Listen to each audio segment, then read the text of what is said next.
బీజేపీకి మాత్రం clear beneficiary. BRS బలహీన పడితే బీజేపీ క్లియర్ బెనిఫిషరీ. నేను ఇప్పటిదాకా చెప్పిన ఓటింగ్ సరళి చూసిన మీకు క్లియర్గా 2023 అసెంబ్లీ ఎన్నికలకు 2024 లోక్సభ ఎన్నికల మధ్య తెలంగాణలో 20% ఓట్ షిఫ్ట్ అయింది.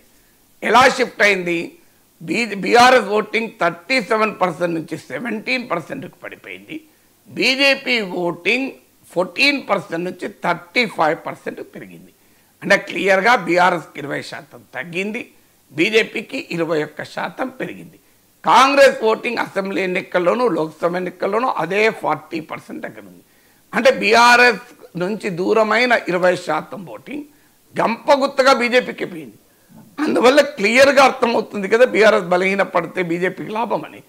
సో అందువల్ల కవిత వెనకాల కూడా, కవిత కొంతకాలం ఢిల్లీలో ఉన్నారు, అక్కడ జైల్లో అనేది కూడా మనం మర్చిపోకూడదు. సో ఈ పరిణామాల నేపథ్యంలో కవిత సిబిఐ కేసు కూడా, కవిత మీద సిబిఐ పెట్టిన కేసు అది కేంద్రం కనుసన్నల్లో నడిచే కేసు అన్నది కూడా మనం మర్చిపోకూడదు. ఈ డాట్స్ అన్ని కనెక్ట్ చేస్తే నాలాంటి వాడికి ఒక రాజకీయ విశ్లేషకుడిగా వచ్చే అనుమానం ఏంటంటే దీని వెనకాల అమిత్ షా లాంటి నేతల వ్యూహం ఏమైనా ఉందా అని.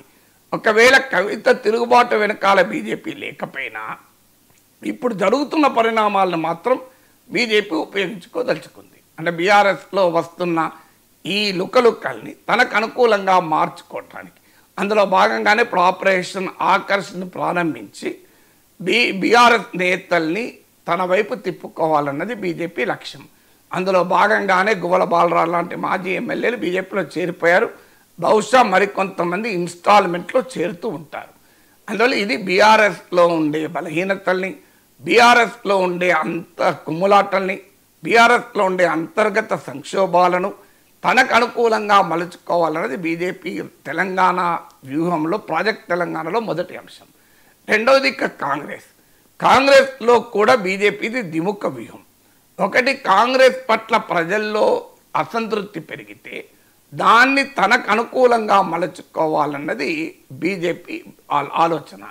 సో క్షేత్రస్థాయి నుంచి కూడా వస్తున్న సమాచారం మనకి ఏంటి క్లియర్గా కనబడుతుంది అంటే కాంగ్రెస్ ప్రభుత్వం పట్ల కొన్ని విషయాల్లో అసంతృప్తి పెరుగుతోంది. అది ఇప్పుడే తీవ్ర వ్యతిరేకతగా ఏర్పడి సుడిగుండంగా మారి కాంగ్రెస్ పార్టీని దెబ్బతీస్తుందనే కంక్లూజన్ నేను ఇవ్వడం లేదు, కానీ అసంతృప్తి మాత్రం క్లియర్గా పెరుగుతుంది. మీరు అది కాంగ్రెస్ నాయకులను అడిగినా చెప్తారు. నాలాంటి వాళ్ళతో మాట్లాడే క్షేత్రస్థాయి కాంగ్రెస్ నేతలు ఓపెన్గానే చెప్తుంటారు, మీరు అన్న నిజం సార్, అసంతృప్తి పెరుగుతుందని.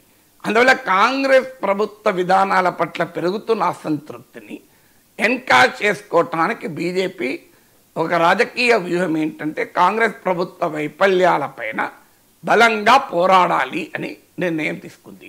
ఇది రెండు. ఇక 2B ఏంటంటే కాంగ్రెస్లో కూడా రేపు కాంగ్రెస్ పార్టీ పట్ల అసంతృప్తి పెరిగి కాంగ్రెస్ గెలవదు అనే భావన గనక వస్తే రాజకీయ వర్గాల్లో షిఫ్ట్లు మొదలవుతాయి. కాంగ్రెస్లో కూడా అంతర్గత కుమ్ములాటలు మామూలు స్థాయిలో ఉండవు కదా. అది కొంతమేరకు ఇప్పటి వరకు ఈ 2 ఇయర్స్లో, నియర్లీ 2 ఇయర్స్లో కాస్త మేనేజ్ చేసుకున్న కాంగ్రెస్ పార్టీ సహజ స్వభావం వల్లనే ఆ పార్టీలో నిరంతర డిసిడెన్స్ ఉంటుంది, అసమ్మతి ఉంటుంది. సో దాన్ని కూడా తనకు అనుకూలంగా మలుచుకొని కాంగ్రెస్ నేతలకు కూడా, ఈవెన్ రేవంత్ క్యాబినెట్లో మంత్రులకు కూడా గాలం వేయాలన్నది బీజేపీ లక్ష్యం. దీనికి తోడు డీలిమిటేషన్ వస్తుంది. డీలిమిటేషన్లో కూడా కాన్స్టిట్యున్సీస్ను రీడ్రా చేస్తారు. అది కూడా తనకు అనుకూలంగా తాను గెలవటానికి వీలుగా ఆ కాన్స్టిట్యున్సీ డిమార్కేషన్ కూడా చేసుకోవాలి అనేది. దాంతోపాటు తన హిందుత్వ క్యాంపెయిను, జాతీయత క్యాంపెయిను, మోడీ ప్రభావము, ఇవన్నీ బీజేపీకి ఎలాగో ఉన్న అసెట్స్. సో అందువల్ల ఈ రకమైన వ్యూహంతో తెలంగాణ